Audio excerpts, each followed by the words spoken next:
Today, we're learning all about sous vide, and then we're going to make this beautiful Wagyu ribeye steak, and we're starting right now.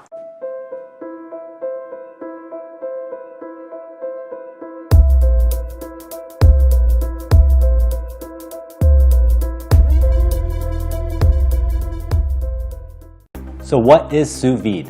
Sous vide is the French term for under vacuum, meaning that we're going to place the food inside a package and we're going to place it into a hot water bath.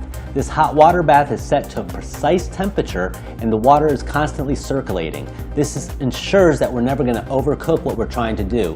And this is what makes it perfect for home cooks trying to impress their friends, because you're going to have consistent, even results every single time. Now, most of you know when you're cooking steaks that rare meat is between 120 to 130 degrees. When you're cooking this on a grill or on a stovetop or anything else, it's very easy to reach that temperature and quickly go over it, thus overcooking the steak. Again, with sous vide, it's a constant set temperature, meaning that once it goes in, you're never going to overcook. And this is the part I'm stressing. Now, you can leave it too long and your meat's going to fall apart. It's not going to have the texture that you want, but you're never going to get it over the temperature that you have it set for. So the first step for my beautiful Wagyu ribeye here is that you don't want to over season this, because the steak is pretty good all by itself. So what we're going to do is take a little bit of sea salt and fresh black pepper and make sure that we're going to do both sides.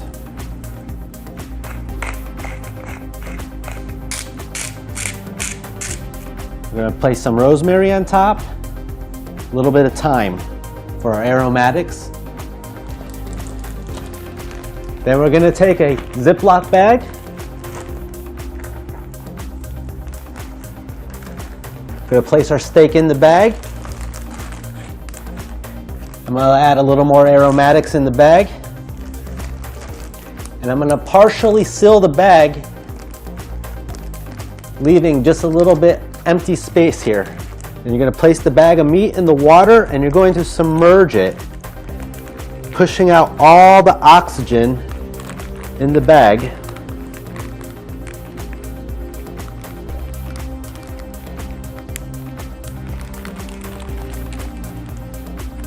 Until you have a nice, pretty tight seal.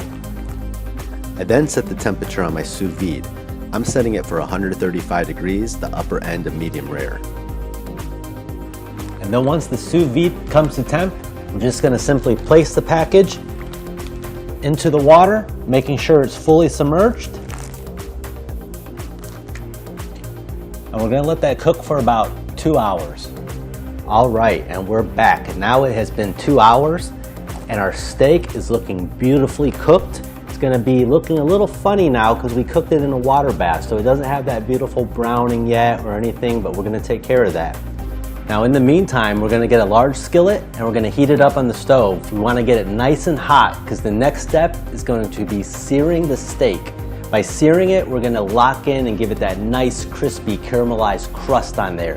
Exactly what we're looking for, but we're not going to cook it long. Literally, it's going to take a minute or two. This is the part where you got to make sure you open all your windows, turn on your exhaust fan because it might get a little bit smoky.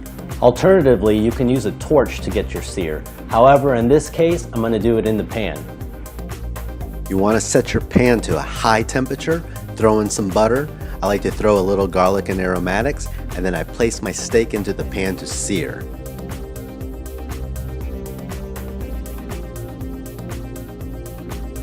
Do not touch it, just let it sit there.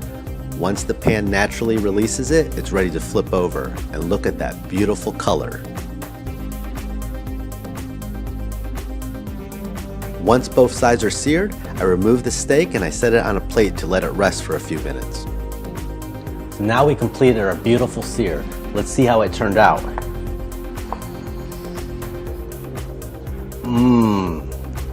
Absolutely perfect. Now let's get this plated up.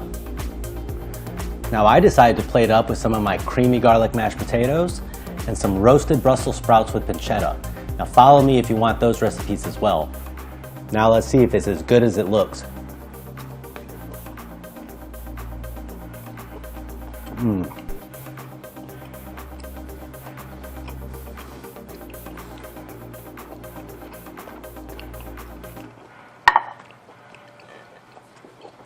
Baby, that is so good.